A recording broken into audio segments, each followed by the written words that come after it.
Good morning, everyone. Welcome to our Thursday morning, June 27th. Hard to believe. Meeting of the Board of County Commissioners. My name is Andy Hunthausen. To my left, Commissioner Tom Rolfe. Good morning, Mr. Chairman. Brandi Spangler will be taking care of us today. Good morning, Brandi. To my right, Commissioner Candace Payne. Good morning. Good morning. Nico Hash and Roger Baltz. Nico is Deputy County Attorney and Roger is our Chief Administrative Officer. Good morning, gentlemen. There is a sign-in sheet in the front as well as agendas. Please sign in prior to leaving so we have a good record of who's attended our public meeting. And we will start today with our consent action items, and I'll turn it over to Mr. Baltz. Thank you, Mr. Chair and Commissioners. This is item 2A on the agenda today. I'll read it into the record for you to consider approval. These are the public meeting minutes for September 14, October 17, 19, and 26, December 28, 2023, February 1, 29, March 19, April 9, 16, 18, May 2nd, the 30th, June 4, 6, 11, and 13, 2024. Staff recommends approval. Thank you. Thank you. Any questions, Commissioners, about the consent action items? How about public comment on the consent action item? Any public comment? Seeing none, is there a motion, please? Mr. Chair, I move that we approve the consent action items as presented by Roger Baltz and Brandi Spangler. Second. Moved and seconded to approve consent as presented. Further discussion, Commissioners? All in favor of the motion signify by saying aye. Aye. Aye. Thank you very much. All right, on to the next item, which is a grant award to Lewis and Clark County and grant award agreement between Lewis and Clark County and Montana's Department of Natural Resources and Conservation. Sorry, I got a little ahead of myself there. Good morning. Good morning, Mr. Chair, Commissioners. My name is Jessica Makus, Special Districts Program Coordinator for Lewis and Clark County. Before you today is a contract between the Department of Natural Resources and Conservation and Lewis and Clark County to provide planning grant funds from the Renewable Resource Grant and Loan Program. The grant is in the amount of $30,000 to complete drainage feasibility studies in the Eastgate 1 and Eastgate 2 rural improvement districts in order to evaluate stormwater problems existing throughout each district. The county has contracted with Great West Engineering through task order 12 and 13 to perform the work. These task orders were approved by the Commission on March 28, 2024, and budgeted through the Eastgate 1 and Eastgate 2 rural improvement district funds. While the drainage feasibility studies would have been conducted in each district, regardless of the grant funding, the grant will help offset some of those associated costs. While no match is required for this grant, a total of $56,800 in RID funds will be counted as match under the grant. Staff recommend that the Board of County Commissioners approve the grant funding agreement and authorize the chair to sign. Happy to answer any questions. Thank you. Thank you. Any questions, Commissioners? Maybe just for those that aren't familiar, just a little bit about the project, the projects that are planned. Sure. Thank you, Mr. Chair. In Eastgate 1 and Eastgate 2 subdivisions, these are two separate subdivisions and two separate rural improvement districts. These subdivisions were created in the late 70s and the RIDs were created at that time as well. At that point in time, stormwater was not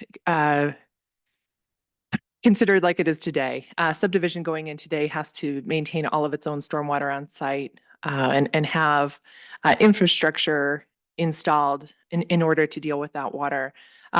We have a lot of issues throughout both of these subdivisions with stormwater movement and damage being caused to the road infrastructure throughout each of these districts. Prior to putting forward any recommendations for improvements on the road network, we really have to mitigate the stormwater first. And how do we mitigate stormwater when we don't know how much there is and exactly where it's flowing throughout these districts? So we have reached out to the HOAs within each of these subdivisions and worked with them to select an engineering firm to complete these drainage feasibility studies. In the meantime, we knew that this grant opportunity was available. While we have to have these studies before we can implement any new stormwater improvements and then moving on to the roads, it was our intention to move forward with these studies anyway. We were able to apply for the Renewable Resource Grant and Loan Program for the maximum amount for this type of study for $30,000. and $15,000 will go to each district to help offset the cost of those studies. So I think long-term, this will definitely help us have a plan to mitigate that stormwater on site, stop flooding issues, stop damage to infrastructure on site, and let us move forward with intentional improvements thereafter. Great. Thank you very much for You're that welcome. explanation. Questions, commissioners, about the? None. Okay, great. How about public comment on this issue? Any public comment? Any public comment? All right, hearing none. Commissioners, is there a motion, please? Mr. Chair, I would move to approve the grant award agreement between Lewis and Clark County and the Montana Department of Natural Resources and Conservation, as explained by Ms. Makus. Second. Moved and seconded to approve the grant award agreement as presented. Further discussion, commissioners? Just Please. one comment. When I'm out talking to our constituents, sometimes I hear remarks about, why do they gotta pay for all those expensive studies? What are they, just go out and get the job done and move on?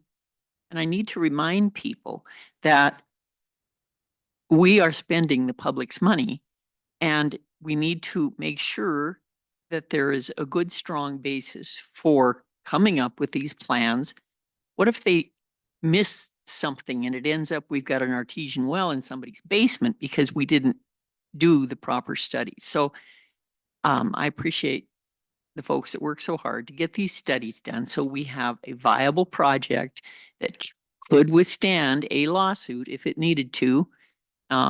So this is part of the job. So thanks for getting that done, Jessica. Thanks, Commissioner. Anything further? Nothing. All right, all in favor of the motion signify by saying aye. Aye. Aye. Aye. Thank you very much. All right, next item on the agenda is Resolution 2024-60 to create the Lucky Strike Rural Improvement District number 2024-1. Okay, thank you, Mr. Chair, Commissioners. Again, Jessica Makus, Special Districts Program Coordinator for Lewis and Clark County. Today we'll hold public hearing regarding Resolution 2024-60 to create the Lucky Strike Road Rural Improvement District to improve and maintain Lucky Strike Road. The proposed district is located to the east of Glass Drive and just about a mile north of Lincoln Road. If that helps. And I can pull up our interactive map if anybody needs to see that at a better scale than what I have up there for you. The resolution of intention to create the Lucky Strike Rural Improvement District was passed by the Commission on May 16th, 2024, after receiving a petition signed by 55.6% of property owners within the proposed district.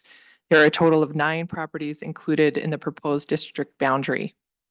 The general character of improvements includes drainage remediation and culvert installation, the addition of approximately 1,347 cubic yards of gravel road surfacing, and grading, watering, and compaction of the new material over the full extent of Lucky Strike Road. Lucky Strike Road is approximately 0.4 miles in length. Financing of these improvements is estimated to total $78,079. Each benefiting property is proposed to be levied a 15-year debt service assessment of $894 annually. The general character of maintenance includes, but is not limited to, snow plowing and sanding, culvert and drainage maintenance, grading, gravel maintenance, and other items as needed to preserve the road improvements. Annual maintenance is estimated to total $2,880, and each benefiting property is proposed to be levied a maintenance assessment of $320 per year. The total proposed assessment with both the debt service and the maintenance assessment is estimated at $1,214 per property per year for the first 15 years, and then dropping just to the maintenance assessment of $320 after the loan is paid off. Upon passage of the resolution of intention to create the district on May 16th, notice of the intention to create the district and today's public hearing was mailed to each property owner, and a 30-day comment and protest period was open to the public. Legal notice was published in the Helena Independent Record on Saturday, May 18th and Saturday, May 25th. The comment and protest period closed last Friday, June 21st. No written protest was received. If the Lucky Strike RID is created, it is anticipated a resolution to levy and assess the RID will be brought before the Commission prior to September 1st. If approved, the new assessment would be added to the 2024 tax bill, and benefiting property owners would see that assessment beginning with the November 2024 tax bill. In addition, we would also present a loan application to the Montana Board of Investments to fund an intercap loan for the initial construction. Staff recommend approval of Resolution 2024-60 to create the Lucky Strike Rural Improvement District, and I'm happy to take any questions. Thank you. Thank you very much. Questions at this point, commissioners? I just would like a little further information on, we've seen these in the past, and usually the money goes into a fund to create, so we don't have to go to the Board of Investments to borrow money and pay the interest on it. And this is not, it appears it's kind of backwards. Why wasn't this done? Why weren't these assessments made to build up a fund so we don't have to go borrow it? Mr. Chair, Commissioner Payne, that's a great question. This is a brand new rural improvement district. So this is not one in existence that's dealing with ongoing maintenance. This is a brand new district.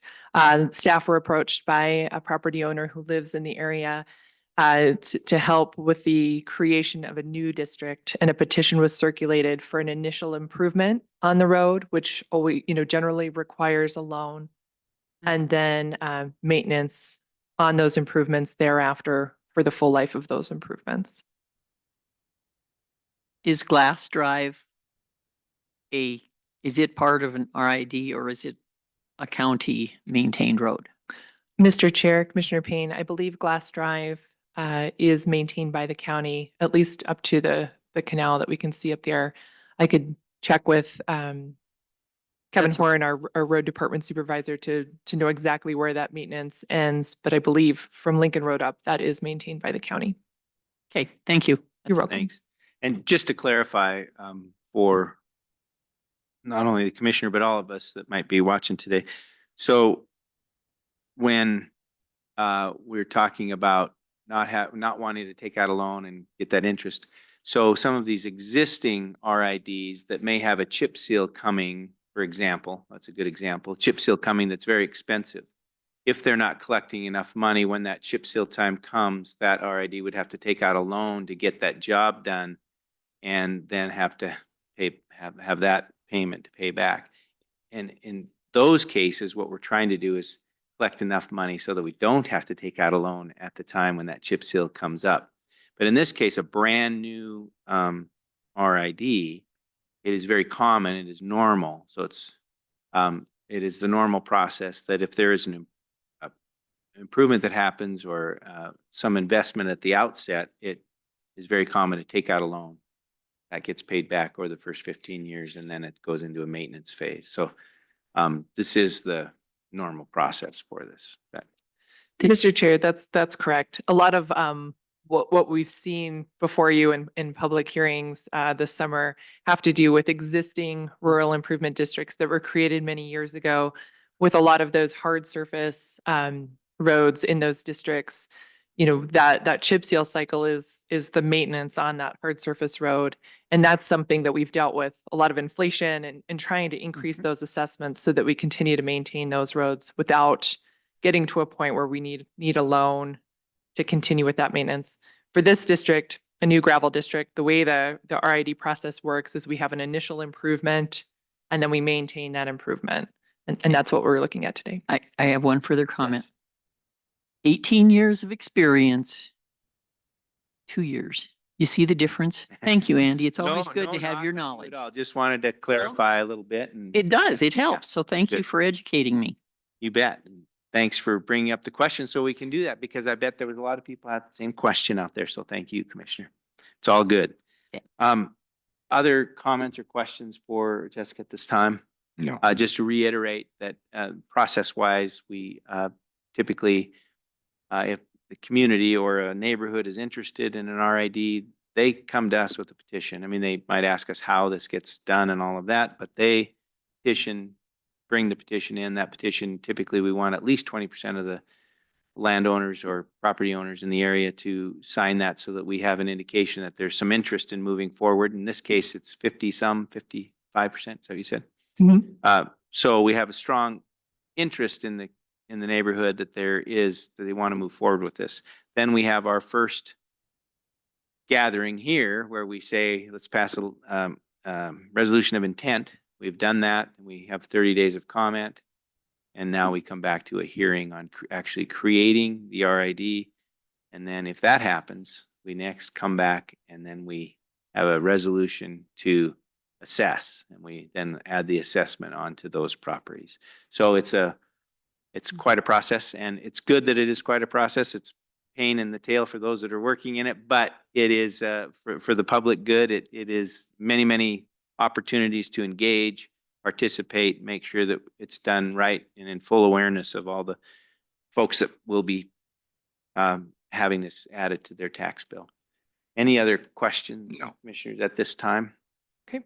Thank you very much. You're Appreciate it. And now it's time for public comment. So public comment on this item. If there is any public comment for or against or informing us in any way of any interest. Don't have to, just opportunity here. Okay. Oh, all right. Mr. Liston, all right. If you'd give us your name and address for the record after you get to the microphone. Good morning, sir. Morning, Andy. I'm Ken Liston. I'm a resident on Lucky Strike. I'm the one that brought the petition forward. Our address is 1909 Lucky Strike. The road that we're talking about is basically was a bulldozer track out across there between the lots, and then they sold off the lots. It's never been a road. It's never been engineered. We had taken up a collection 5 or 6 years ago, 8 years ago, and had a guy come in and put some gravel on it, blade it down and everything. But we've got more traffic on there, and it's not a road. It's just a bulldozer track. So we decided, several of us decided to get together and go with this. I checked in with Jessica and found out what the process was. She's been very helpful. And here we are now. So I hope that you help us out and go with that, and we'll damn sure pay it off. Great. All right. Thank you, sir. Appreciate it. Mr. Hoffman. Same routine. Hi. I'm Bill Hoffman. We're landowners at the northeast end of Lucky Strike. And I guess I'll just put this in human terms. The road has deteriorated to a point where it's become not undrivable, but certainly unwelcome to drive. As an example, about 6 weeks ago, one of the neighbors had a fall in the home, required an ambulance service. And I think one of our fears has always been that the road could become impassable to emergency vehicles. And in this case, the ambulance trip out was, very slow. It was almost at a crawl. And unfortunately, that created a lot of extra pain for the patient involved, which is just an example. So I think over the years, we've seen the road come and go. I appreciate all the efforts because it truly needs to be done. It's to a point now where it's almost a cart path, and as a road that most of us use regularly. And again, as Ken mentioned, the extra traffic, it certainly would help to have this. So appreciate the efforts. Thank you. Thank you very much for your comments, sir. Appreciate it. It's certainly nice to hear some positive comments at these hearings. Oftentimes people are standing up ranting about the increase in their property taxes. It's good that people are willing to take responsibility, recognize this has to be done. We have to take care of each other. So thanks for making the effort to come in.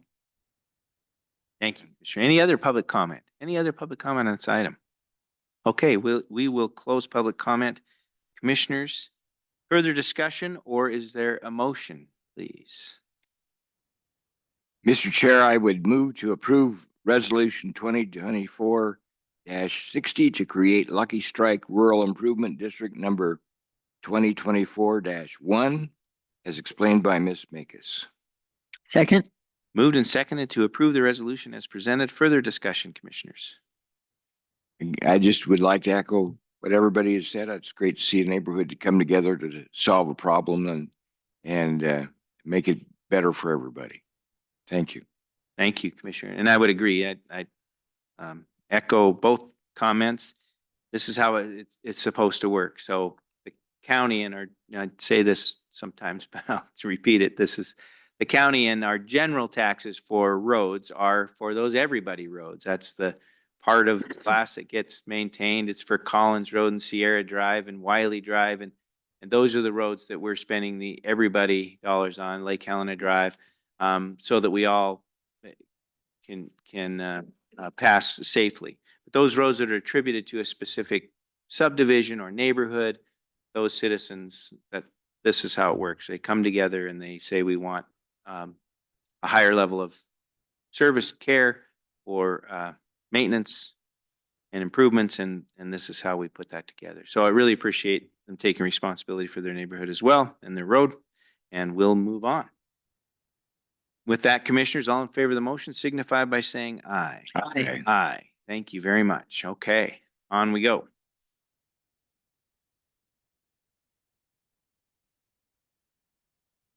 The next item on the agenda is a grant award to Lewis and Clark County from the Department of Natural Resources and Conservation. Good morning, sir. Good morning, Mr. Chair, Commissioners. Good So morning. before you is a grant award, Lewis and Clark County, excuse me. My name is Kyle Sturgill-Simon. I'm the emergency manager for Lewis and Clark County. Lewis and Clark County Emergency Management was made aware of an additional amount of funds available for wildfire risk assessments through the DNRC's Local Government Assistance Grant. This grant has previously been used and successfully by Tri-County Fire Safe Working Group.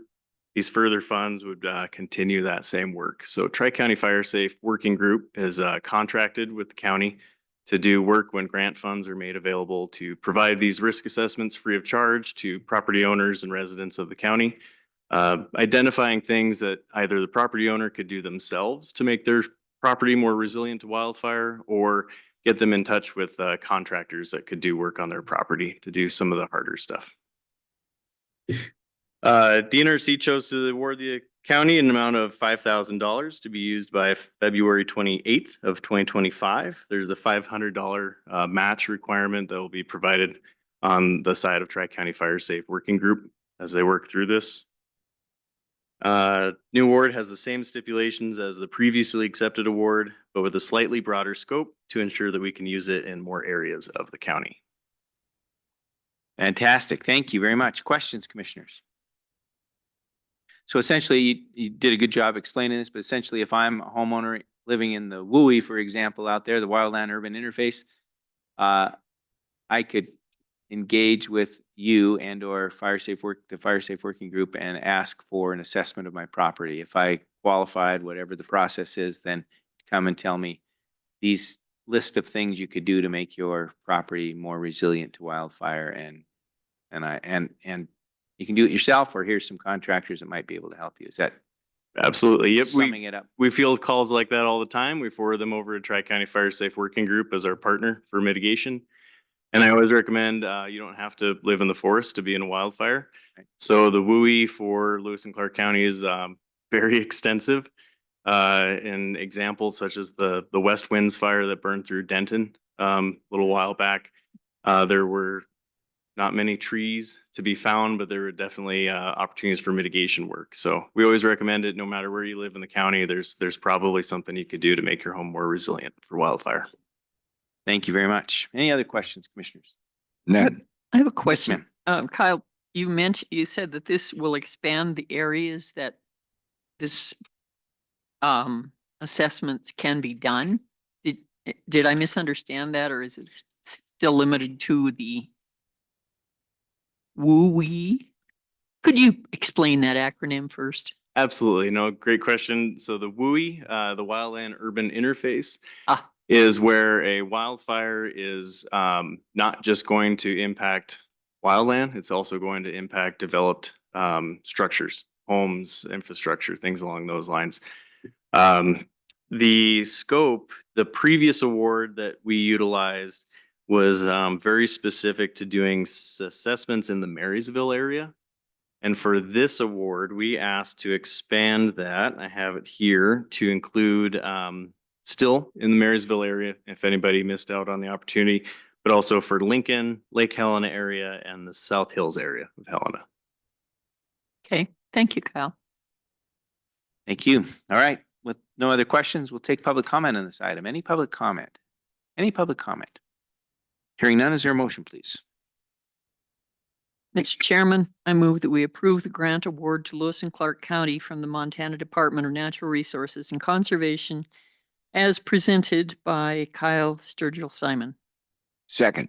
Moved and seconded to approve the grant award as presented. Further discussion? Thank you. Really glad that hopefully getting another award here, and that it's expanded. I hope people take advantage of it. So I'm encouraging people to take advantage of this opportunity. So on we go. All right, with that, commissioners, there's no other discussion or comment. All in favor of the motion signify by saying aye. Aye. Aye. Thank you very much. All right, next item on the agenda. Thank you, sir.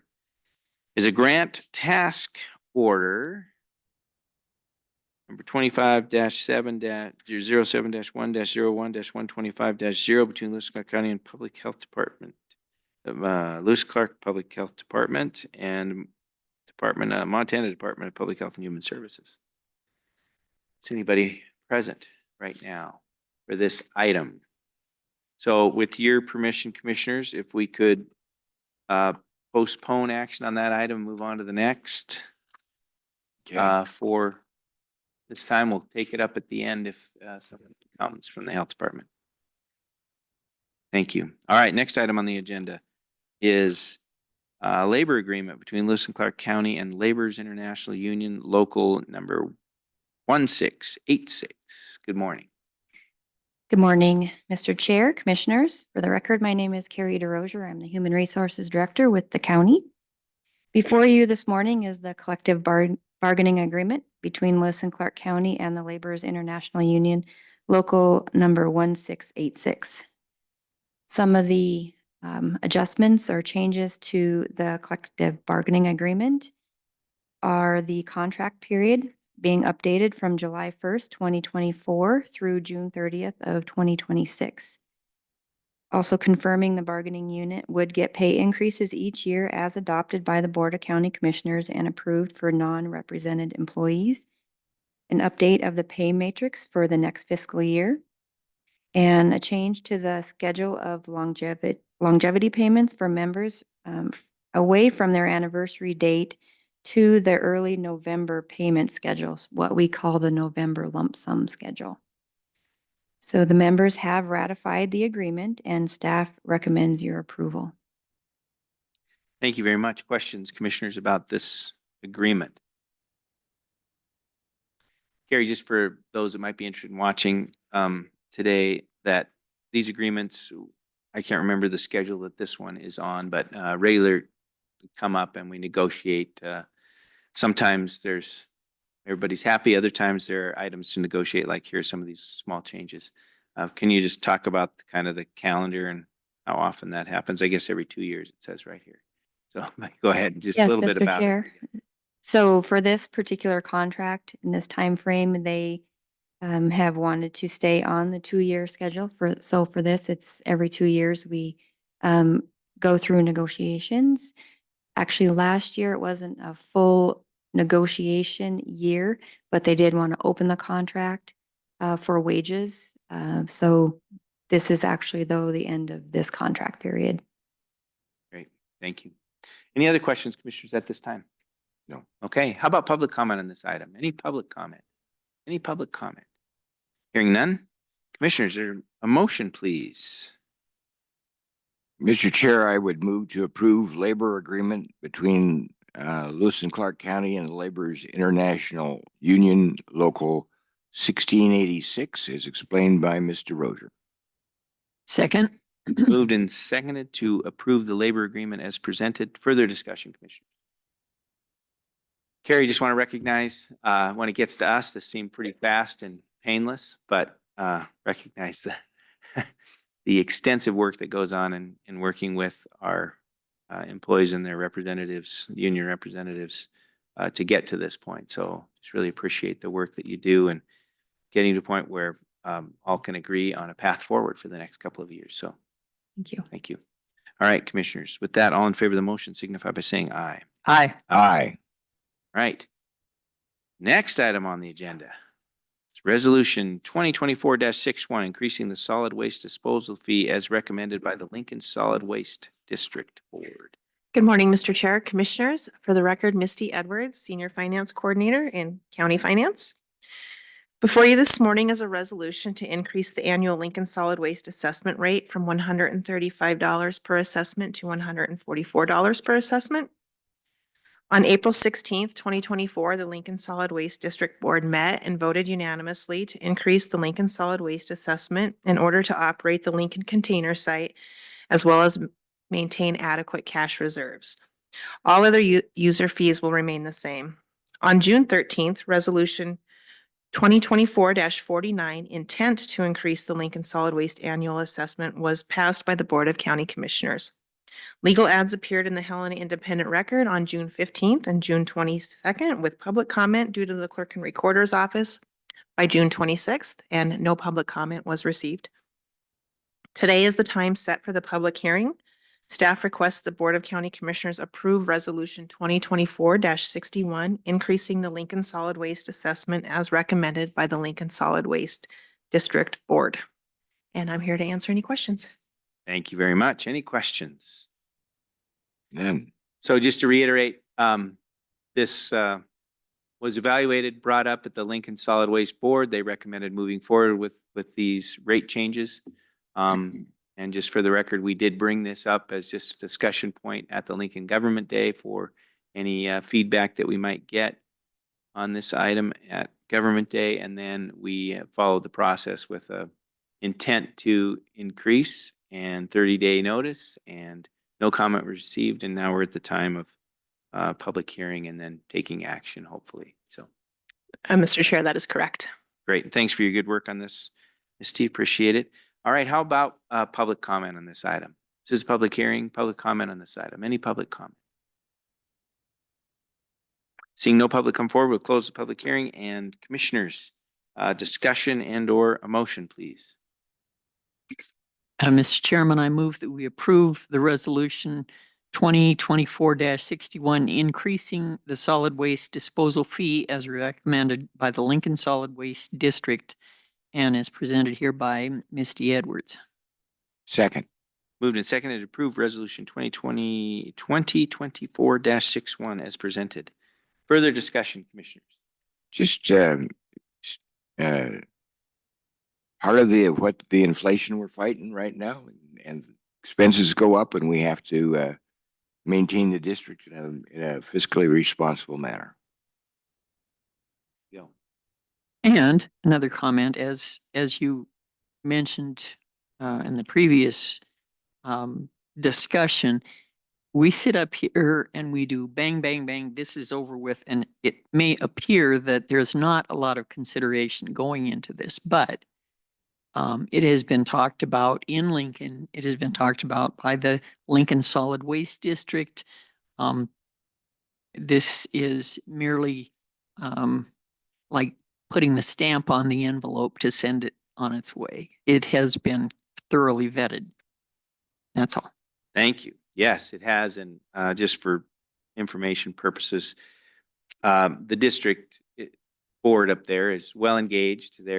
They have a lot of interest, and I was at the last meeting when they discussed this, and very much concerned about raising fees, but also they know the reality of keeping their site, their convenience site open up there and making sure that it is viable going forward. And we are in contract with Waste Management Services, I think is the name, right? Mr. Chair, it's Republic Services. Republic Services, sorry, out of Great Falls. Yeah. And so they come and they manage the site actually, and manage all the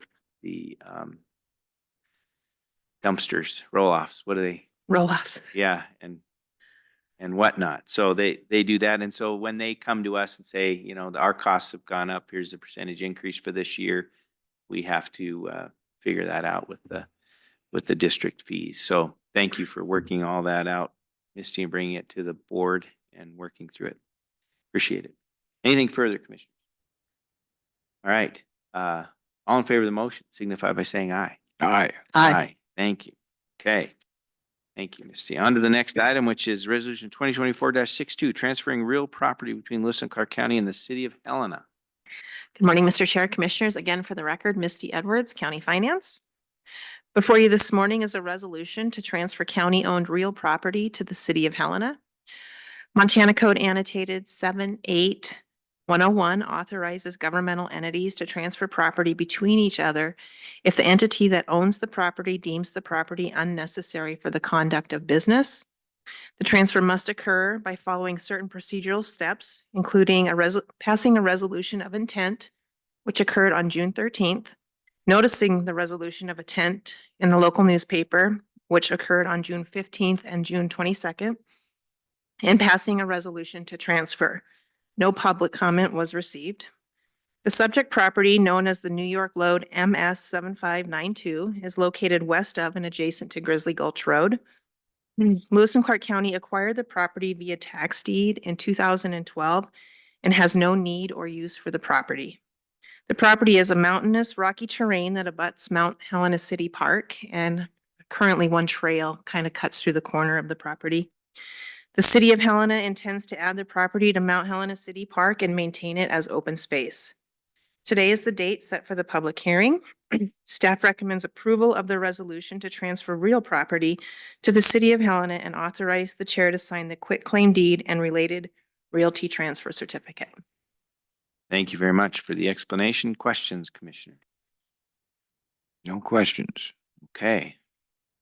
I do not have a question either. Any public comment on this item? Any public comment? Public comment? Hearing none. Commissioners, is there a motion, please? Mr. Chair, I would move to to approve the resolution 2024-62, transferring real property between Lewis and Clark County and the city of Helena. Second. Moved and seconded to approve Resolution 2024-62 as presented.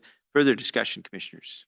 Mr. Chair, I just think this makes good sense for the city to manage this property as part of the Mount Helena Park, and it really has no value individually for the county. This is the right thing to do.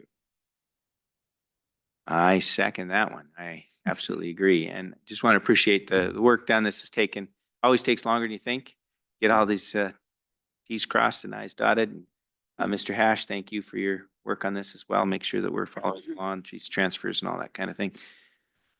Much appreciation. All right, Commissioners. Anything further? Nope. All right. With that, all in favor of the motion signify by saying aye. Aye. Aye. Thank you very much. Next item on the agenda is Resolution 2024-63, declaring county property surplus property. Mr. Baltz or Mr. Hash, you were leading this. Thank you, Mr. Chair and Commissioners. So items 10, 11, and 12 on the agenda today are all connected to one another, and they all speak to issues associated with what we call the Journey Home building, which is located at 45 East 16th Street here in Helena, Montana. So for many weeks, we've been working on this particular project, Commissioners, and I know you are all familiar with the building. I know you've walked through it on more than one occasion. The item that we're looking at is the resolution to declare the property to be surplus. You usually see these types of actions on consent, but because of the unique nature of this item, we've pulled it out in this manner. So Commissioners, I'll go ahead and present some information about the overall issue, which I hope will clarify it, but we have 3 different action items for you to consider today on this item. So the Commissioners are being requested to consider also today a buy-sell agreement for the real property and bill of sale for personal property for this property at 45 East 16th Street, Helena, Montana. The buy-sell agreement provides that Many Rivers Whole Health will purchase the building and contents in as-is condition for a total price of $500,000. The agreement also states the county shall execute a quitclaim deed to convey the building to Many Rivers Whole Health, which is also one of the items before you today. In order to proceed with this buy-sell agreement, the Board of County Commissioners needs to approve a resolution to declare the property surplus and also a quitclaim deed. All of these actions are listed on the agenda today for the Commissioner to consider. Again, the actions are approval of a resolution to declare the property surplus, approval of the buy-sell agreement, and approval of the quitclaim deed.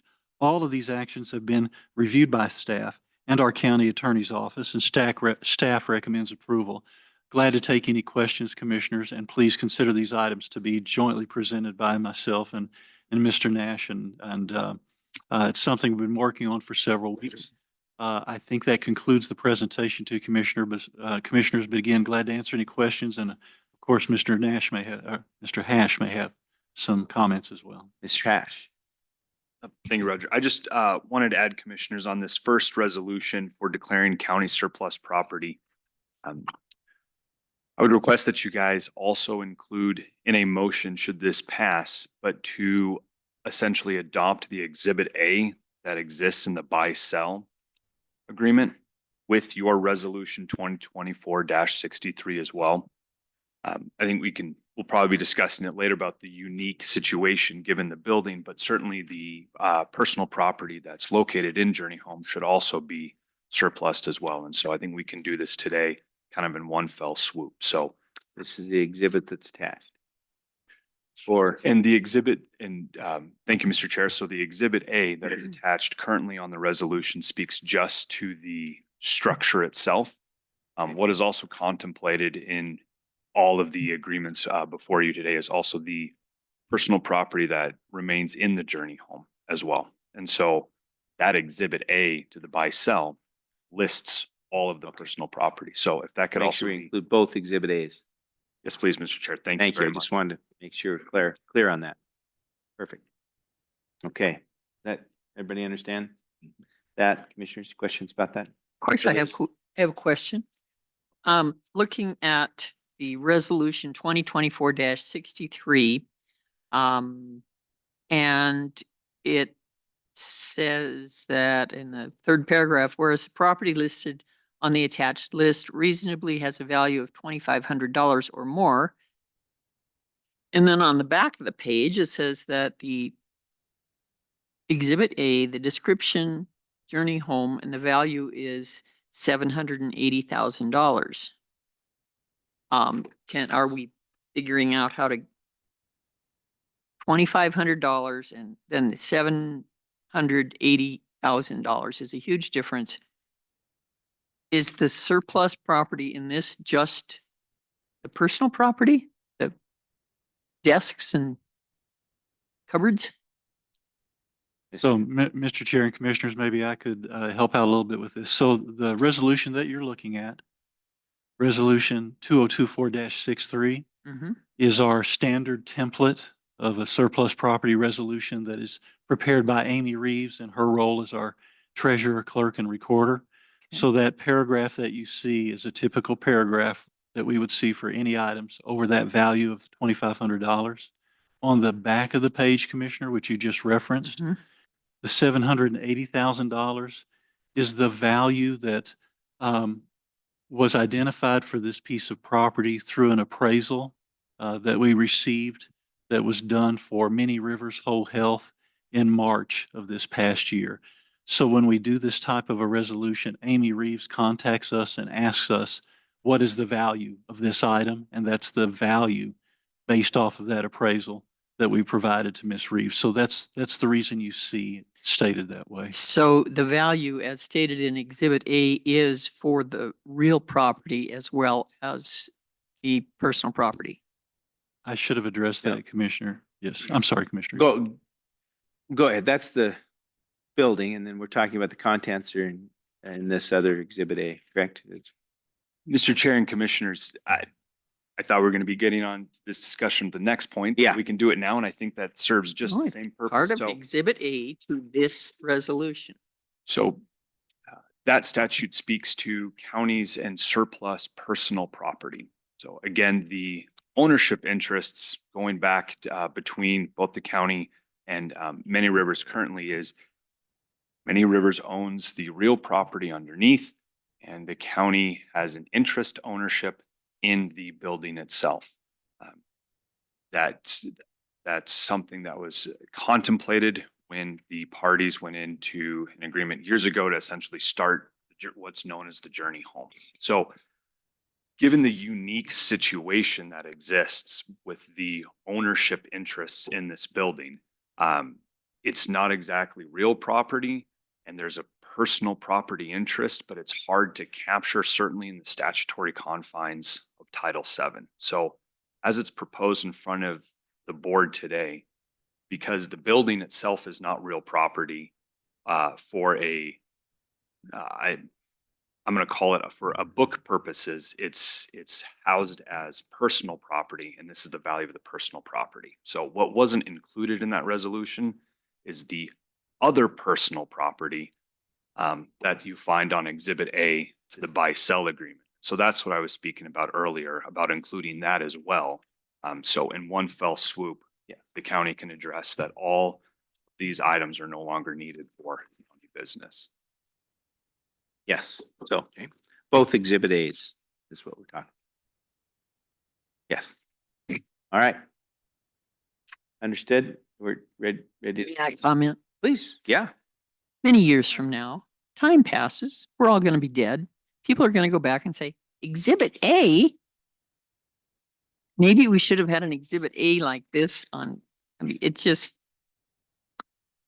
years from now, people will say, why didn't they include, or maybe they won't. It's only surplus property. It's not real property. Mr. Chair and Commissioner, so I think if you make a motion to also include that Exhibit A in the buy-sell in the current resolution 24-63, staff can actually include an additional Exhibit A when we go to file it down at the clerk and recorder's office. So while it doesn't sit in your packet right now, should you make a motion to include that additional exhibit when that gets filed, then it will be clear what you have done today. And to your point, Commissioner Payne, it will have essentially both Exhibit A's in that resolution. So. All right, thank you. So we clarify it in the motion, and then it in the documents that will be for all time, it will be in those documents, and it'll be clear by the motion and the documents that are included. There'll be 2 Exhibit A's, but they'll be with all the information, and it'll be clarified in the motion. I guess what I'm trying to get at is I would hope that they will be cross-referenced in the recordings down in Amy's office when they, so historically there is a continuity of the exhibits. So We'll actually add this other exhibit Good. to this document. That's what we're going to do in the motion. all right, Yeah, so it'll be there with it. Won't have to cross-reference or anything. It'll be with it. So is the Good. plan. That's the plan. Other comments, questions? Do we require a motion then or not? We do. We're going to, But I mean, an amendment then when we get to that. well, the motion would just be to pass the resolution and include both Exhibit A that's attached to the resolution as well as Exhibit A that is in the buy-sell agreement, Okay. which includes all the I all can do the I'll property. do the items. motion. That will be hopefully the motion at the time, but we're going to Sure. do some public comment and stuff first. Sure. Okay. Okay, but further questions for clarification before we move on? Commissioners, we're good to go? Okay, excellent. How about public comment on this item? Welcome. If you give us your name and stats for the record, that'd be great. Good morning. Yes, good morning, Commissioner. Mr. Chairman, Commissioners, I'm not usually addressing legislative bodies. I'm usually in court. My name's Michael Roush. I'm an attorney with the law firm of Brandi, Kowalczyk, Berry & Hoven here in Helena.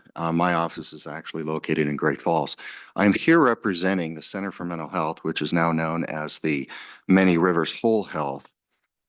Years ago, as the commission is aware, there was a cooperative arrangement between the organizations which allowed for the construction of the Journey Home. The county operated it for several years through the Western Montana Mental Health. And unfortunately, due to post-COVID issues, the county is unable to, at this point, get an RFP, as I understand it, to get that home operating. So I'm very excited to be here. This is a tremendous opportunity, both for the residents of Cascade County as well as the center, to put back into use the Journey Home for its intended purpose, which is to provide behavioral health services to the Lewis and Clark County residents. The Center for Mental Health has had this successful partnership with the county for many years now. We want to continue that partnership by providing ongoing services for behavioral health services at the Journey Home. And this transaction, if approved by the commission, will accomplish numerous goals, for both parties here. Number one, it's going to benefit the residents of Lewis and Clark County by providing those services which are desperately needed.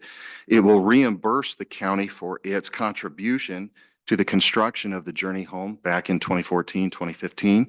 It will provide stability regarding the ownership of the building and effectively transition that title, clear title, to the Center for Mental Health. And it's going to avoid any kind of difficult litigation regarding time and costs regarding that ownership. It will guarantee the ability of Center for Mental Health to provide those ongoing services at that location. So I will urge the adoption and approval of both action items 10, 11, and 12. Since I'm addressing all of those at once, the action item number 10 is simply and solely for the personal property within the building itself. That Exhibit A is actually attached to the buy-sell agreement.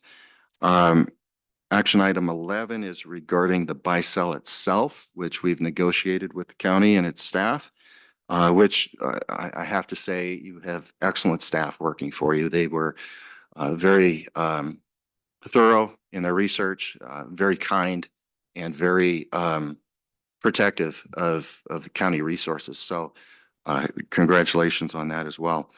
The quitclaim deed is necessary to have the commission sign it to transfer the legal title and effectively avoid that cloud on the title, which of course at this point, the county does have an equitable interest, in our opinion, in the Journey Home based on its contribution back in 2015 when the building was constructed.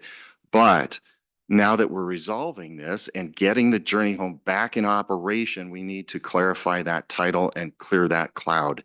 The quitclaim deed would do that. So I'm asking the commission to go ahead and approve sale of the personal property items, the sale of the building itself, quote unquote sale. It's the sale of the equitable interest the county has in it.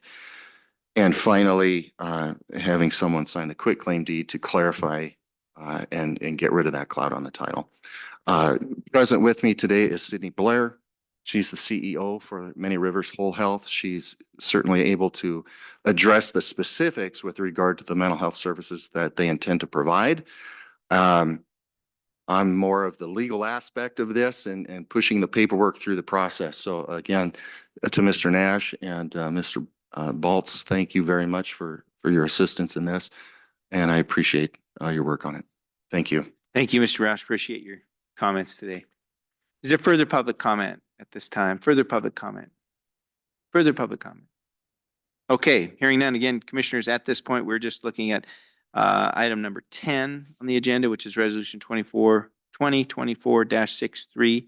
And you would like to I'd like to make do a the motion? a motion to, I move that we approve resolution 2024-63, declaring county property surplus property, referencing the Exhibit A that is attached to this resolution, as well as the Exhibit A attached to the buy-sell agreement for real property that is under, that will be the next item on our agenda.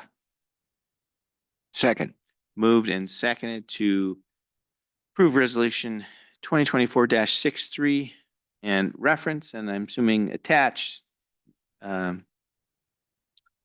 Buy-sell.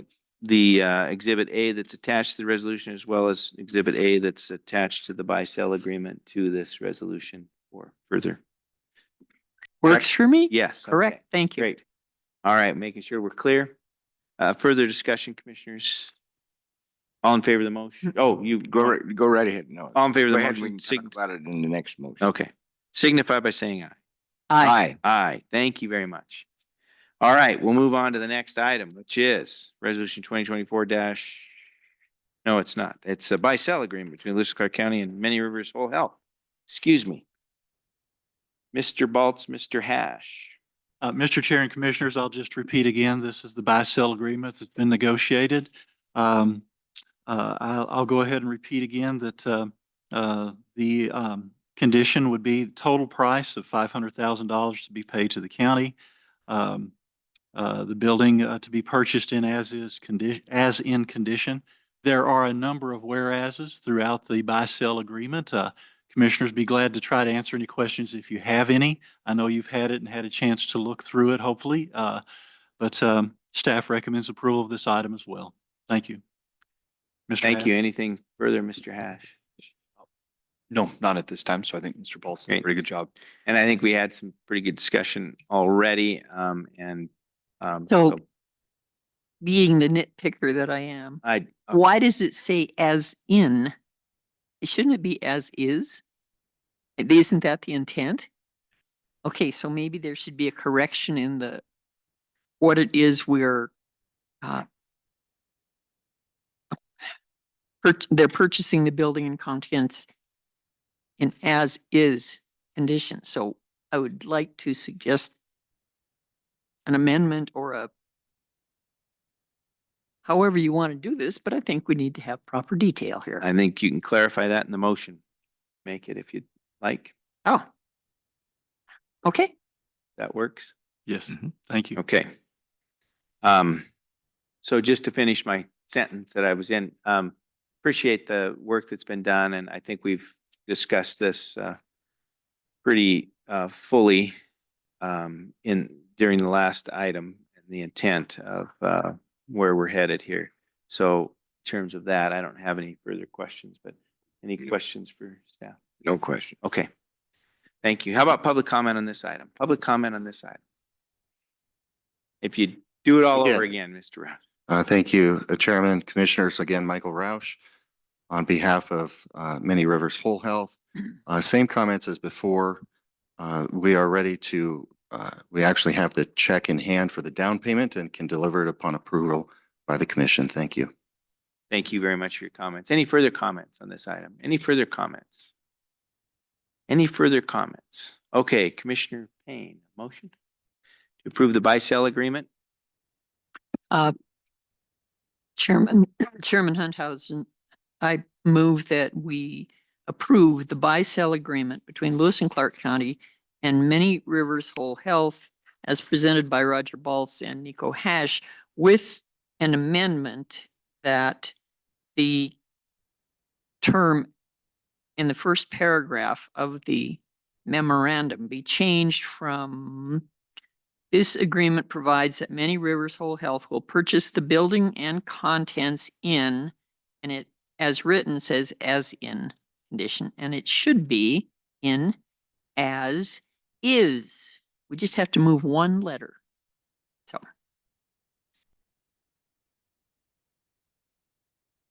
Hey. Is there a second for discussion? Second. Okay. Prior to taking a vote, Mr. Hash, we're okay? Or Chair and Commissioners. questions, concerns? No, and I'd also note that later on down in the buy-sell agreement, it does specifically spell out as is condition, and is substantively covers that. So certainly understand the commissioner's point, and that's well taken, but just also wanted to clarify that there's an entire paragraph about the as is condition of the bill. Could you identify which paragraph that is? 11.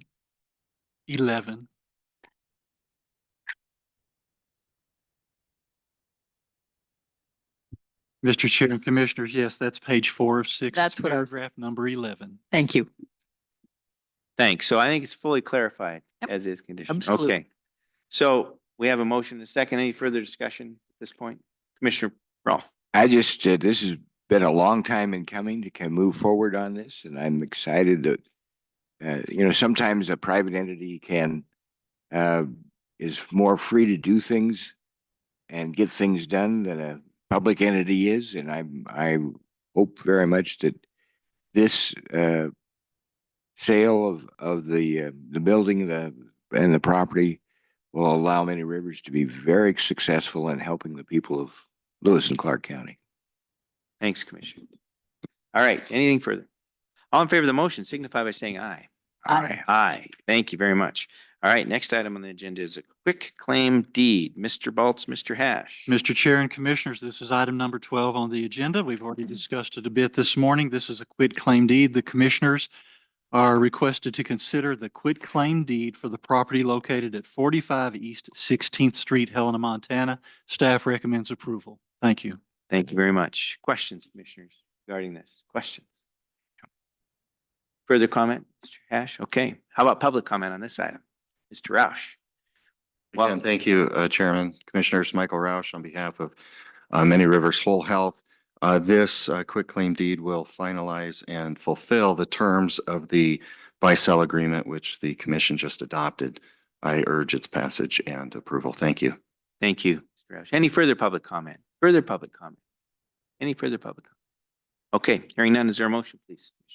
Mr. Chair, I would move to approve the signing of the quick claim deed on the journey home as explained by Mr. Baltz, Mr. Hash.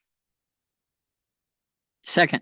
Moved and seconded to approve the quick claim deed as presented. Further discussion? All right, I'll mouth off at this time, so it's my turn. I just thank you, Mr. Roush. Thank you, Sydney Blair, our CEO of Many Rivers, and to our staff. I really appreciate the kind comments. I would agree fully with those, that we have great people and they do good work, and being kind and customer service oriented is one of the many positive characteristics I would point out myself. So thank you very much for all that. In terms of a little bit of history, Sydney and I were around when this all started and happened, and essentially, to kind of sum it up or thumbnail it, at the time, and the way we did it was kind of it's the way we could to get it done. We knew that we wanted this facility in the community. At the time, Center for Mental Health was willing and being a positive partner in the community, willing to offer up property. We knew that we could get some of the grant work done, and we had the infrastructure to actually get the building built and all of that kind of stuff in terms of our internal staff and those kinds of things. So we did it how we could to get it done, to try and get services on the ground for our community. So, but as has been pointed out by this process, that there were some complications that going forward would probably just be exacerbated if we don't take these steps. And so it's been an interest of mine for a long time to try and get the building into Many Rivers' hands and off the county's books, if you will, to simplify that and to make the cloud less cumbersome. And this does that.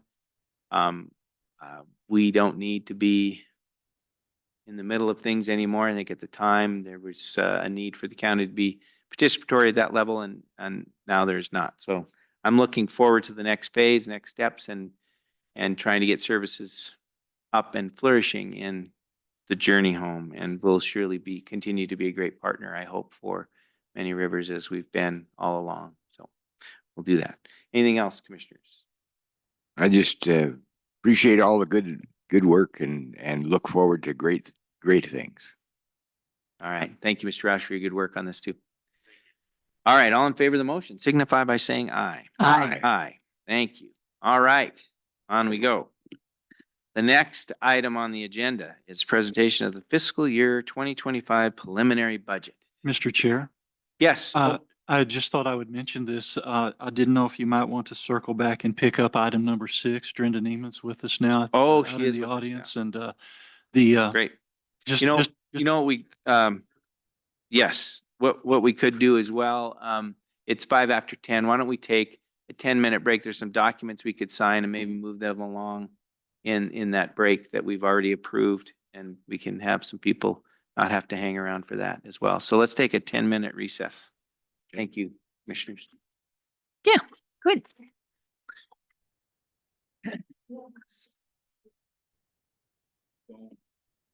You betcha.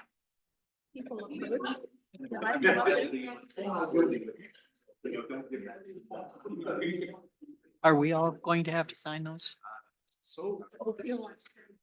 Okay.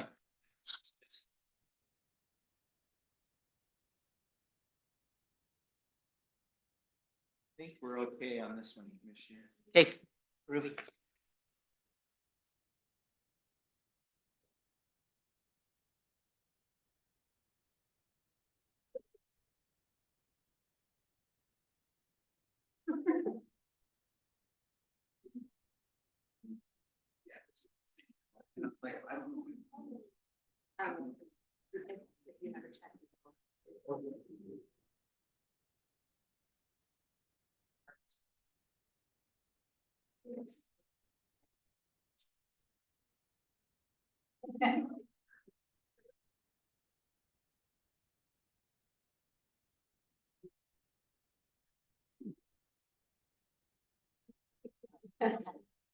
So what usually happens is our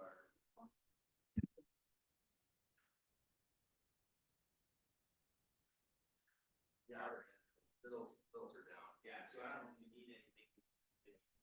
No, but I'll get more to the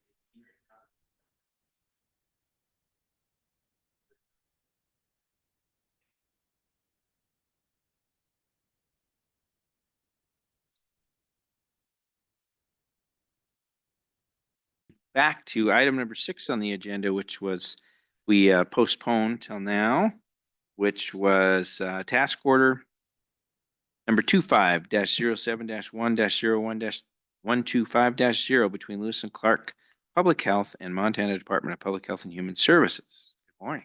Good morning, Mr. Chair and Commissioners. My name is Brenda Neiman, and I'm the Health Officer, Department Director with Lewis and Clark Public Health.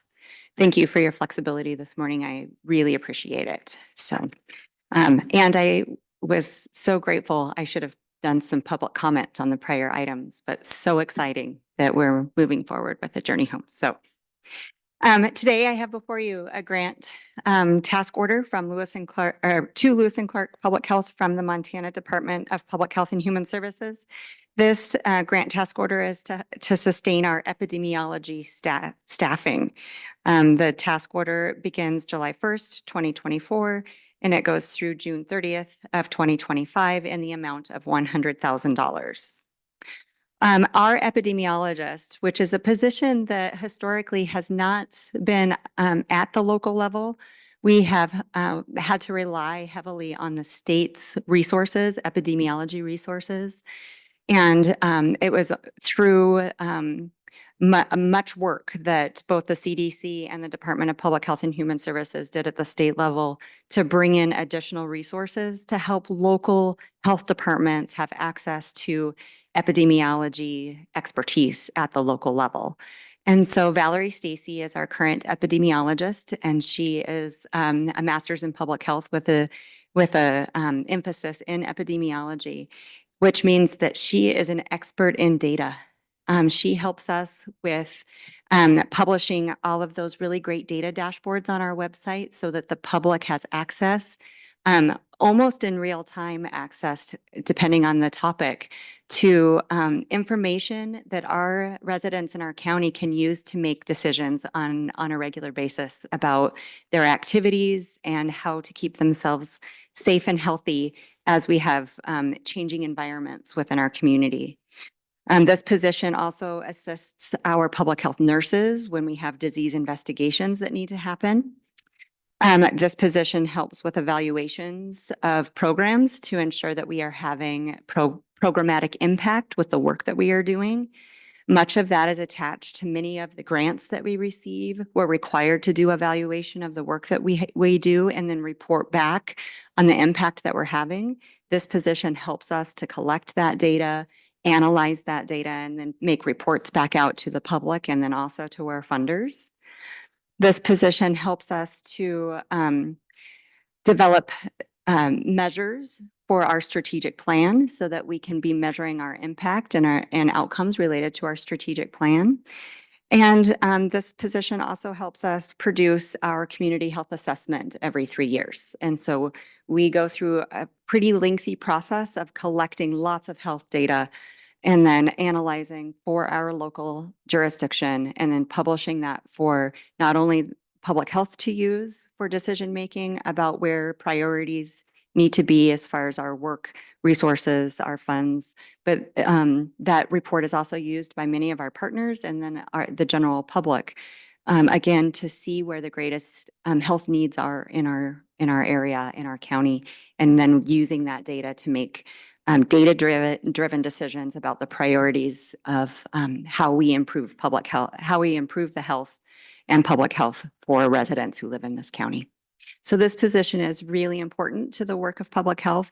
Public health relies heavily on data and relies heavily on an expert to not only help us collect that data, but then analyze it and put it out to the public in a way that is palatable and understandable. And we're really lucky to have a resource like Valerie Stacy that is doing this work for us. There's only a handful of other local health departments that have a similar position, mostly connected to the large health departments. So Missoula, Bozeman, there's one up in Kalispell and in Great Falls as well as Butte.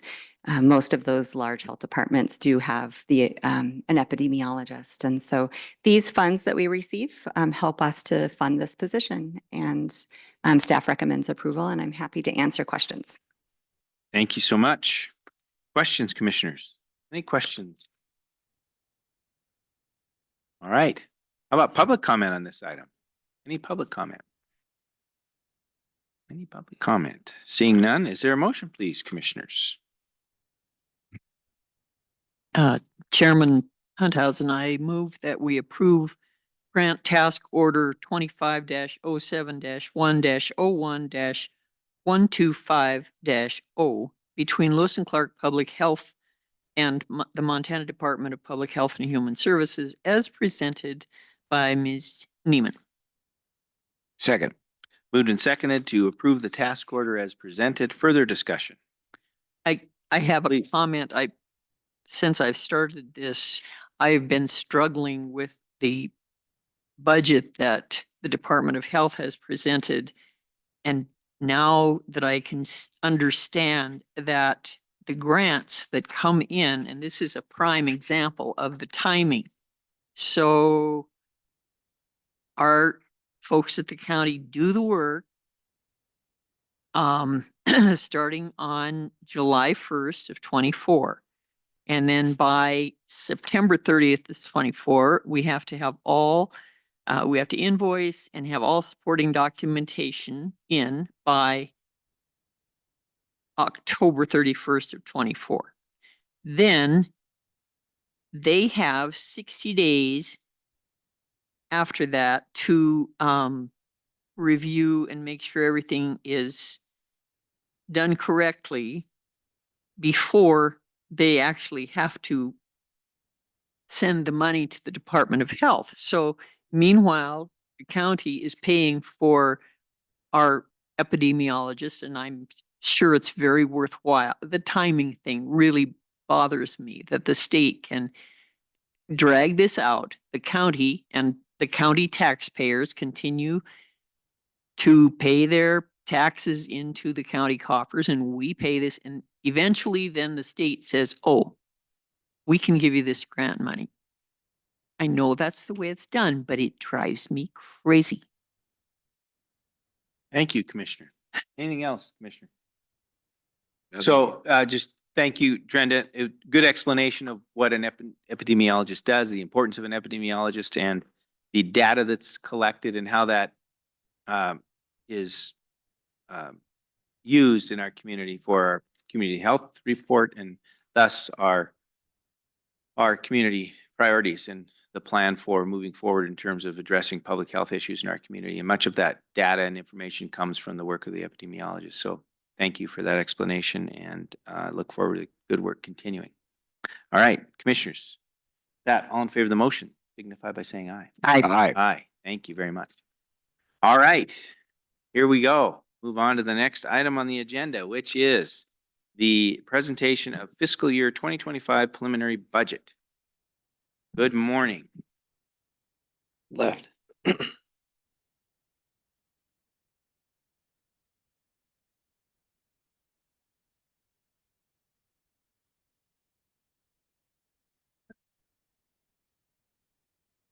Morning, Commissioners. For the record, my name is Brent Cornwell, and I am the Chief Financial Officer for the county. I will be presenting the budget for fiscal year 2025 today, the preliminary budget. Note, in the next couple weeks, we'll be advertising for a public hearing on July 11th, and then moving to a final adoption shortly after that. We'll just kind of go a little bit over the process or the timing. Note that budgeting officially starts in March when the commission establishes the budget parameters and provides instructions to the departments. The departments use this guidance to compile those budgets. Then in late May, all the departments meet with the commissioners individually to go over those budgets. Then in June, the commission engages in work sessions to assess all the requests and prioritization of funding for the fiscal year. And progressing from there, we transition to the preliminary budget, which is today, and the final budget in mid-July. We always like to include the commission goals as part of this presentation. Like to focus on number 2 and number 4. That is a theme that you see within our budgets, and you'll see that this year.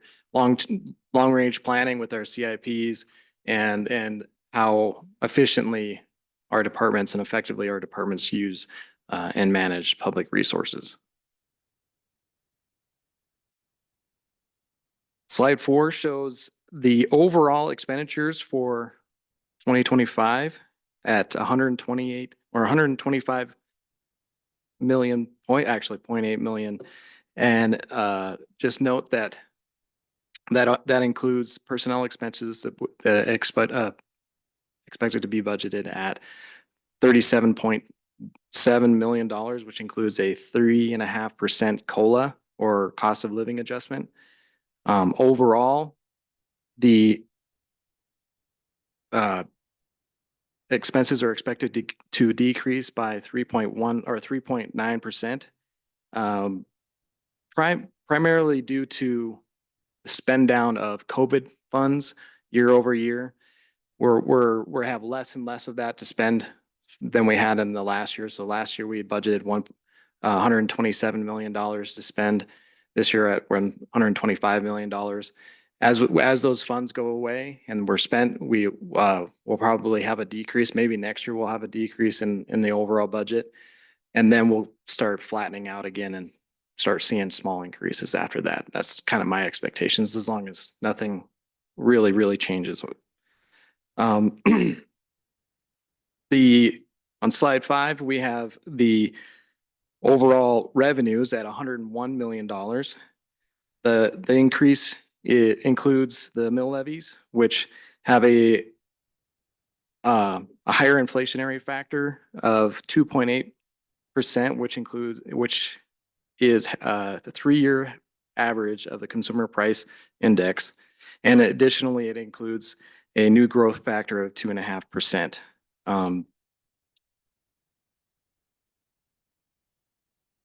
We don't anticipate a significant increase in overall revenues, and it's a 3.9% year over year increase from 24 to 25. Commissioner Rolfe he had given me a heads up, and he asked me to talk to you guys about what the increase would look like for the county on a $500,000 home year over year. And I'm looking at right now, before the state certifies our values on the homes and the increase in growth in the county, at $28.50. So for a $500,000 home, that'd be the increase. $28. So Mr. Cornwell, just to clarify that, what we're talking about is the county's portion of people's property tax, and its increase was for a $500,000 house about $28. Yes, that does not include the school districts. It does not include the cities. It does not include any of the other items that fall within our tax bills. But this is just the county's portion of the tax bill. It's a $28 increase on a $500,000 home. And that's essentially the only budget we have control over is the county portion of our tax bill. And the county portion of the tax bill went up at the 3.9% or Correct. $500,000 home, about $28 and some change. Yeah, you are correct, Mr. Chair. Thank you. Just wanted to clarify that for those that might be watching, because a lot of times we get, the overall property tax bill, we get implicated in that and people don't understand how it breaks out. But there is a county portion, and that's all we're talking about today. Right. Thank you. Absolutely. We're not. Commissioner. If I might just, yeah, what is the total bill going to be of the county's portion Oh, on that $500,000 house? I wish I had that in front of me, Commissioner. I just got you the increase. I went in and I did the calculation. I can give you that number Okay. All right. later And today. it's roughly about 25% of the total tax bill is It- what we control, roughly. It is, yeah, Right. yeah. It's not. We are not the lion's share for sure, by no Right. means. That's a good way to describe it. I think when people get their property tax bill and they're paying their property tax bill, about 25% of that bill is attributed to county activities, Yes, generally. generally, yeah. Yeah. It can be depending on where you're at. Fluctuates depending on where you're at and if you're in special districts or whatever it might be. Yeah, but Right. give or take, that's approximate. Commissioner. Absolutely.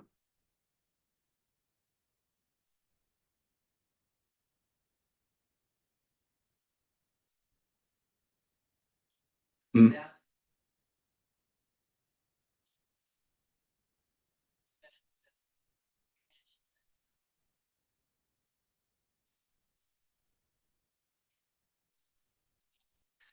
No, it only includes only the county's portions of the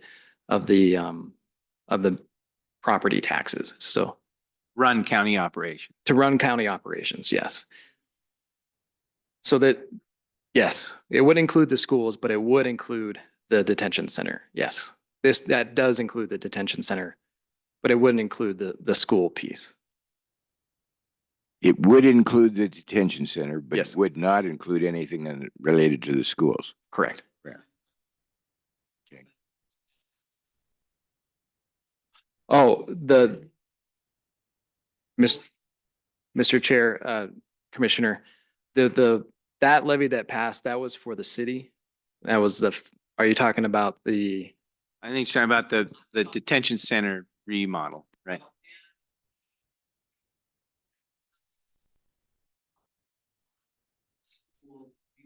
Yeah, those are.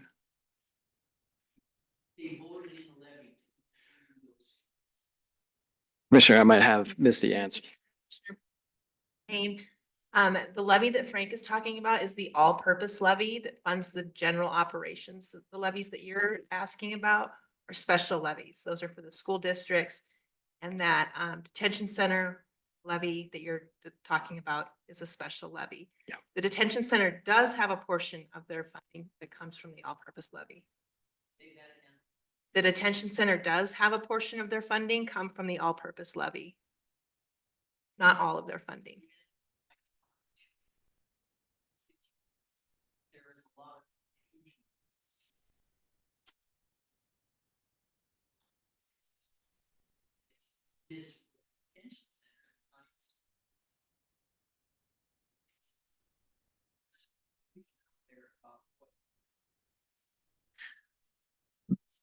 Mr. Chair, Commissioner,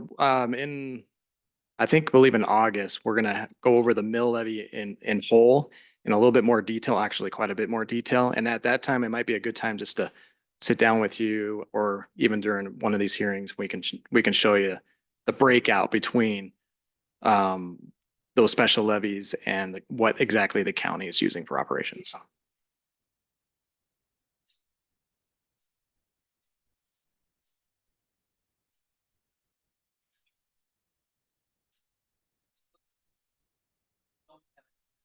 Yeah.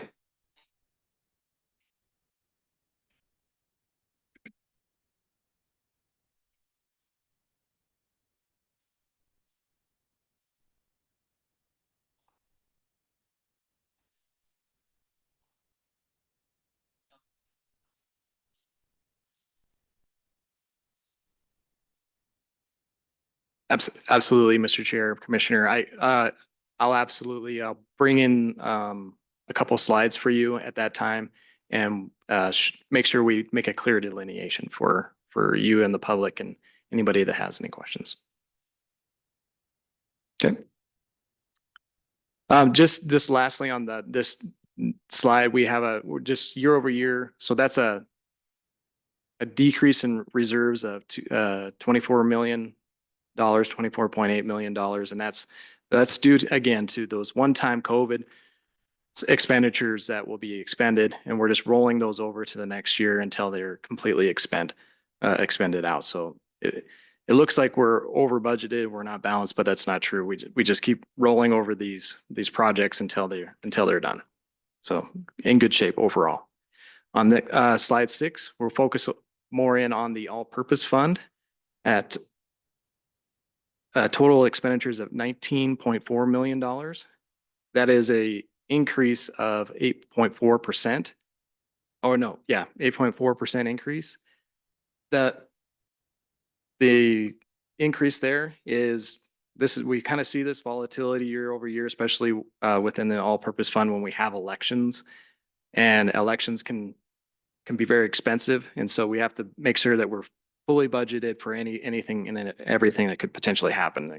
And so we're seeing the significant or the majority of the increases year over year is due to the election and also the CARS implementation, which is the new software for the motor vehicle division. So as we're implementing those new services or those new softwares, it's expensive, takes staff time, takes training. So we are budgeting for that as well.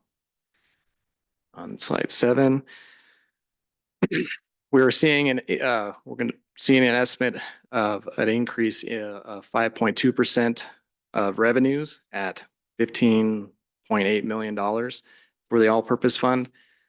That's not a significant increase year over year. I would say that the majority of the increase is coming from an increase in budgeted revenues for investment income, interest income. So that year over year is we've just been seeing investment interest just continue to stabilize and stay at a high level. We still budget lower. We try to make sure that we have it baked into where that investment income, where we're not depending on it, because at any point in time, the Fed can lower that interest rate, and we could see significant reduction in our revenue there. But overall, for the all-purpose fund, not seeing much of an increase year over year.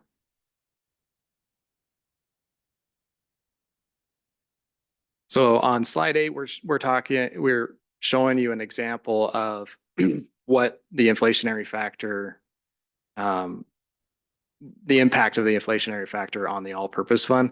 So it's at the highest level I've ever seen at 2.8%. I believe it's the all-time high for an inflationary factor increase, and that's going to be $884,000 of an increase on the all-purpose fund. And then we're also we're estimating a 2.5% new growth increase year over year. That's close to $600,000 for the all-purpose fund. And then going down to number 3 there, the year-end operating and capital reserves. We are currently reserved at 37% overall for countywide, with an estimated $47.3 million ending the year for 25. Countywide operations, we're expecting to have a 29% budgeted of expenditures at a total of $32.6 million. The all-purpose fund will be at 25%, leaving a balance at $5.1 million at the end of 25. Just note that we shoot to have 25% for all of our budgets, and that's a 90-day reserve. We talk about that quite a bit during our budgets. That is our target, and you're seeing that we're hitting that on all of our budgets. So really, really good place where we're going to end 25. We're thinking we're going to end 25. And then lastly, the capital reserves, we're estimating to end the year at $14.6 million.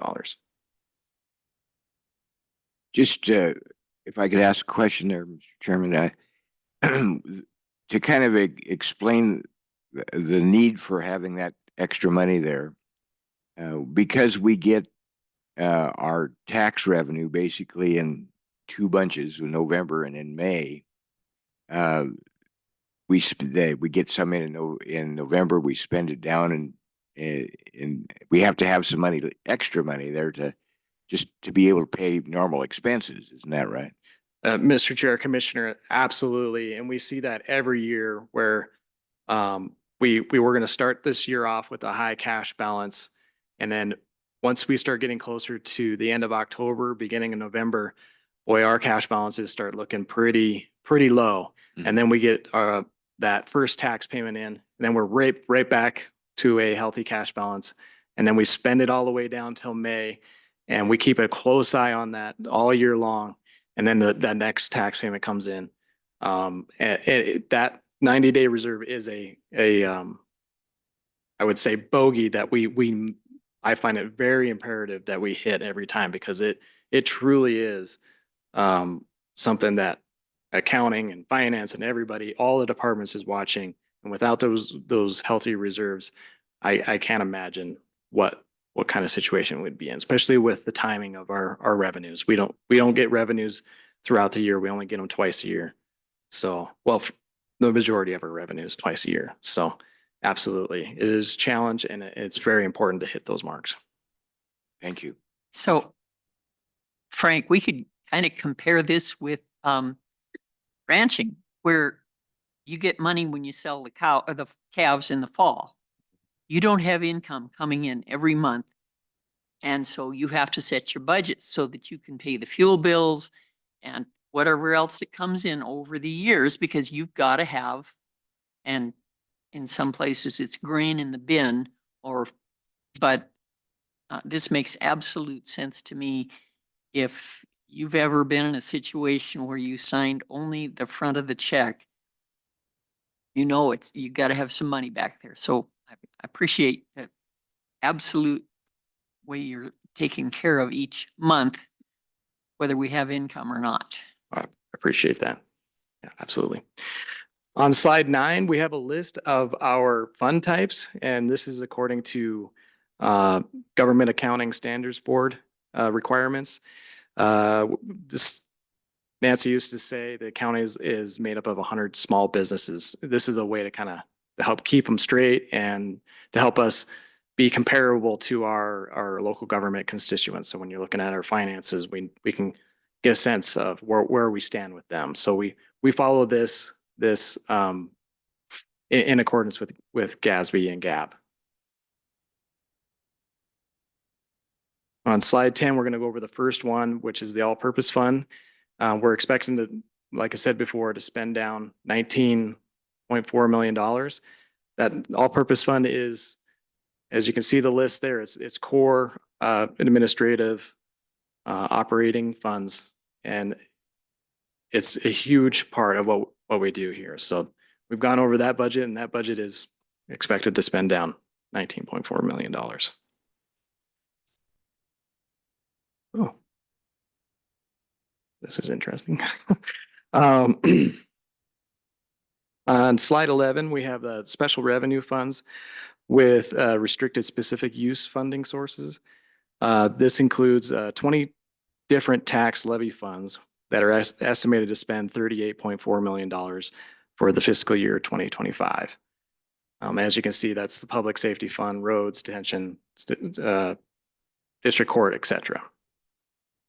Next up is the 32 grants or restricted funds. We're expected to spend $14.3 million. Those are restricted. We can't spend them on anything else other than what they're intended for. So drug, gas tax, open space, homeland security, etc.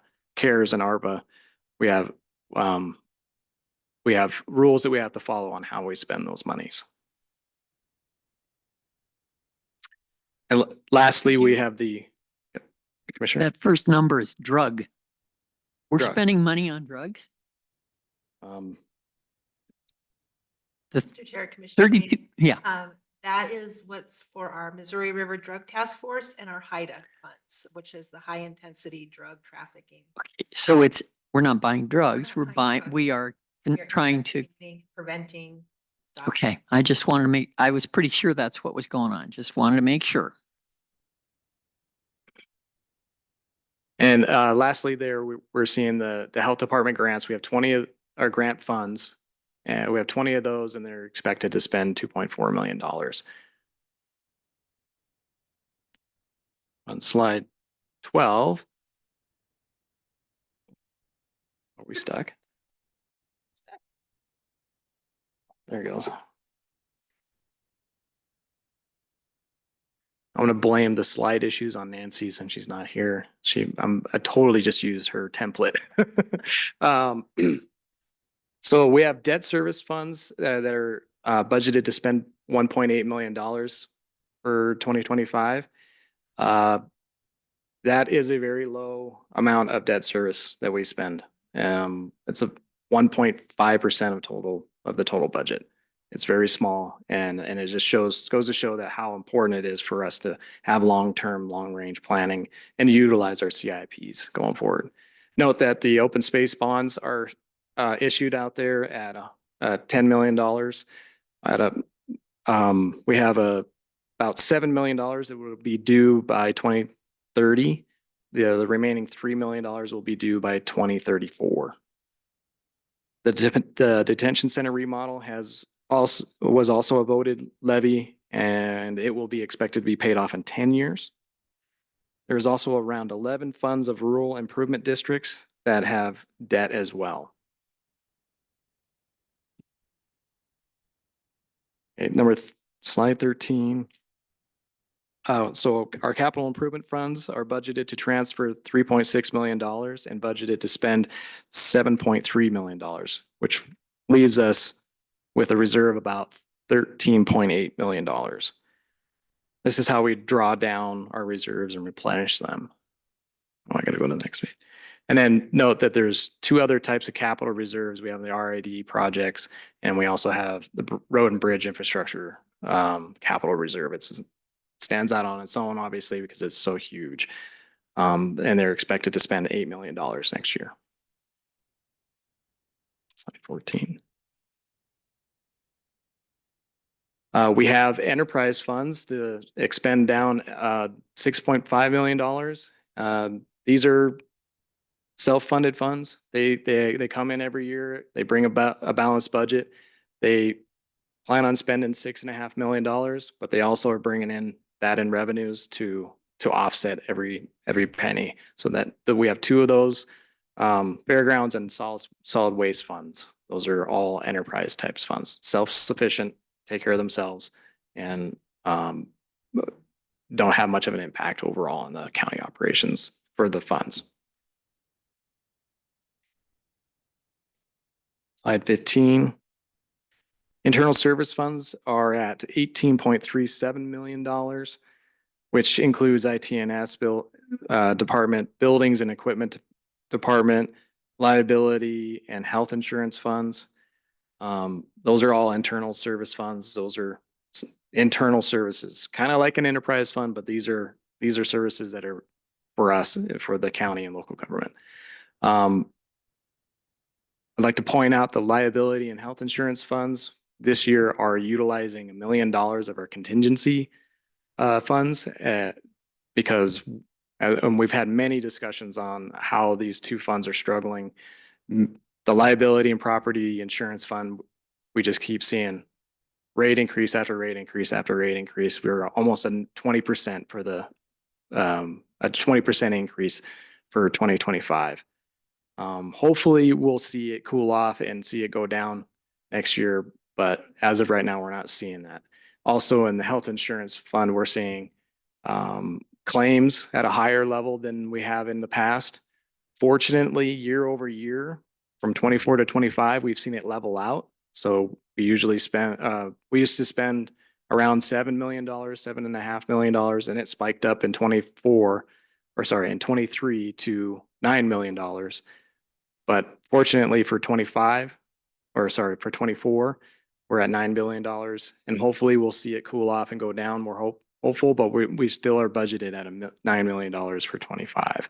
So hopefully we'll be able to, within the next year, get a plan to get these two right on track. And we have a lot of working sessions to kind of look forward to as a warning on and future approaches on how we can manage these two funds.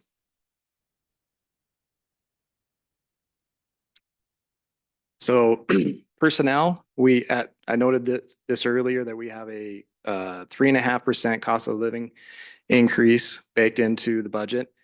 And then also we increased staff at 1.75 FTE. And here's the list of those staff. So it's a one FTE increase for the county attorney's office for victim assistance coordinator. The county attorney came in and gave a good presentation as to the rationale behind that, all the significant workload that they're showing. And the commission approved that increase. We also have a half time or a 0.5 increase in FTE for the district court. That moves that position from half-time to a full-time position. We have seen trials significantly increase due to the new standing master being available, and which has kind of had a nice effect on our budget because of the additional revenues that we're receiving from the state and other reimbursements that we're seeing from them. So it pays for itself, at least the half-time. It does pay for itself. Public health, water quality, they're asking for a 0.15 FTE increase for a position. It's a part-time position to do additional works for outreach. As we know in the past, their budget is healthy, so they can assume this new FTE.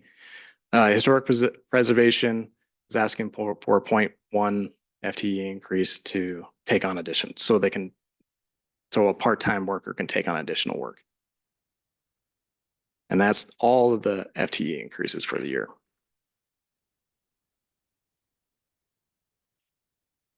For slide 17,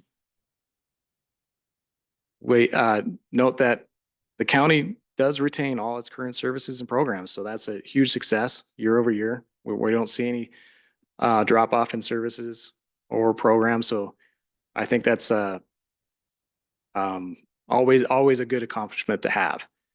As we go forward, we have these initiatives. We like to focus on county or commissioner driven initiatives. The mental health and diversion services is always a focus. The liability and health insurance, I've talked about that. We will be talking more about that into the future. Capital projects, CIP, we are always making sure the best we can to make sure our CIPs are as best funded as we can possibly make them so we can avoid taking on loans in the future.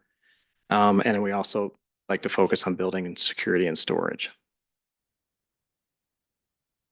Talked about the low debt ratio at 1.5%. Huge accomplishment. I think that really keeps us for long-term purposes viable going forward. Keeping that as low as we can is very, very important. And we have, and we talked about this, Commissioner Rolfe talked about this earlier. We have prioritized CIP and saving for the future and making sure our reserves are funded and making sure that we have enough money for operations moving forward. All the departments are bought in. They all budget to this degree, and it has shown and bared fruit going forward for the county. In conclusion, we will have another hearing on the 11th of July. So we'll see you there. That's part of the process, and then we'll have a finalization of the budget after that. Want to say thank you to all the departments that have put in a ton of work into this budget. It's not easy. This is my first year, first full year under my belt. I've learned a ton, and it just amazes me on how amazing these the staff and the department heads and our staff and your staff, they do an amazing amount of work. They work very hard and they take it very serious. And, we worked with the public health department this year to help them get them back on track. They were always open to every single meeting, always open to every single suggestion, everything we did. to get them back on track. It was a ton of work, and I'm really thankful that we landed in a good spot, and overall the county is landing in a great spot for the end of 2025 due to all the work that everybody does. I'll point out Misty and Marnie, Roger. Those guys is just, I couldn't imagine getting through this full year without them, and I appreciate everybody's help. Thank you very much. Ask Ms. Spangler, am I on? Because I can't tell. Okay, good, I'm on. I did switch my button a couple times, so I wasn't sure if I was on or off. Anyway, thank you very much, Frank. Really appreciate it. And any questions right now, Commissioner Rawl? Just to kind of reiterate where we're headed. If we tell the public that there's some variation depending on where you live in the county, but on an average, about 25% of their tax bill goes for county operations. Yes, That's Mr. Chair, fair. Commissioner. Yes, I believe so. That is, And at this point, on this proposed budget, the county or county operations, we're only asking for about a $28 increase on an average home. So maybe we're only asking for a 2.5% increase roughly. And each situation is different. Each home is different because some of them are in special into SIDs, RIDs, and whatnot. Some of them aren't. Different school districts are different and whatnot. But on an average, we can say that of the 25% that we have control over, we're only asking for about a 2.5% increase in taxes, which is really less than inflation. Mr. Chairman, Commissioner, absolutely, that is very accurate, and it kind of makes sense when you think about the inflationary factor. It's at 2.8%. That really should be what we are seeing. As long as everything was held equal, as because the new growth means new buildings, new taxes due to them. They'll take up that 2.5% increase, the new growth, and then the established buildings, homes, they will take on the 2.8% increase in inflation. So yeah, right around there, it would make sense that that's how it's coming out. Could you see that we each get a copy of the slide presentation sent to us? Absolutely. Yes, I'll send those to you. Thank you. Thank you very much. Questions at this point, Commissioner? Nope. Okay, great. And I really appreciate your comments about our departments and how serious they take it and how hard they work. It is challenging to come in with a balanced budget every year, even with all of the pressures that are on each one to provide the services that they are so dedicated to provide. And without your guidance, and I'm looking at both of you, your guidance, Mr. Baltz, thank you very much. Marnie's in the mix as well. We wouldn't get there. So really appreciate it. It has been a serious learning curve the last year, a little over a year for you, Frank, and I'm happy to see where you are in the process as well and your level of understanding about how this all comes together. Thus, we've nicknamed him Finance Frank. So, if anybody wants to start calling him that, you feel free. But much appreciation, and all teasing aside, and Mr. Baltz, thanks for your guidance as well. And I go back to one of the first slides, which is the goals that we've set, and we've had these goals long term. It's been more than a decade that we've carried those goals forward and really focusing on customer service and communication and spending resources wisely. And the fourth one is planning for the future. And so we really focus on those, and we've done a great job. This county is in great financial shape. And with the explanation that Commissioner Rolfe was trying to make sure that we express to folks that, we are the tax collector, but all of that money doesn't come to the county. And we are not the ones that assess your homes and those kinds of things. And thus that 25% approximate of your tax bill that comes to the county to do county operations is the part that we're really focusing on and trying to be as frugal as we can and trying to be as fair as we can and still try and keep a good workforce and keep up with inflation, all these things these pressures on the budget and financing to make sure it works. And so really appreciate all those factors and getting us to this point. This is just preliminary budget, folks. July 11th, have another opportunity to weigh in. And then we'll, after that, we make a final decision on the budget. So with that, commissioners, anything further? If I just like to say one other thing, and that is, when I was running for this position 4 years ago, I was told that the county was in pretty good financial shape. And I started investigating and I found that that was the case.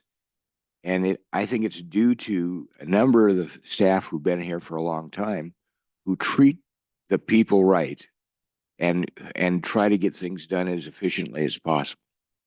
And I kid Commissioner Hunthausen for being a liberal, but I'm telling you what, you're one of the tightest liberals I've ever been around. And I appreciate being able to work with you. Thank you. Anything, Commissioner Payne? Mr. Chair, Yes, sir. sorry to Mr. interrupt. Baltz, yes, you should weigh in on this. No, all I wanted to do is just add what's already been said. Really, building a budget is a team approach. And I really want to also express myself, my thanks to the department directors and elected officials that have gotten us to where we are now, and to Mr. Cornwell and to Misty Edwards, the whole team that's come together to put the budget together for us today. The budget is supposed to be a reflection of the priorities that the commissioners have for services and programs for our community, and I think it accomplishes that. And just wanted to add my voice thanking everyone for their hard work to get us to where we are today. Thank you. Thank you very much. Okay, how about some public comment, if there is any public comment? Any public comment? And there is no public in the room. We're coming forward. So commissioners, we do have an action. Is this to approve the preliminary budget and set another public hearing for July 11th? Our Yes. regular scheduled meeting. You'd like a Please. motion? Yes, please. Mr. Chair, I would move to approve the preliminary budget as presented by Mr. Cornwell and Ms. Edwards. Second. Moved and seconded to approve the preliminary budget as presented. Further discussion, commissioners? We've had a lot, I think, already. So one more time, thank you very much for your good work. It represents, I mean, we say, guys, a lot of work, but it represents hours and hours and hours of work from, you guys started this process in October sooner. I mean, as soon as we approve the budget for this year, you'll start for next year. So it is a year-long, literally a year-long process. So thank you. All right, commissioners. With that, all in favor of the motion signify by saying aye. Aye. Aye. Thank you so much. All right, we're at that time in the meeting where we will take public comment on any item that is under the jurisdiction of the commission, but not on today's agenda. Is there any public comment? Any public comment? Seeing no public come forward, commissioners, we will stand adjourned. Thank you very much.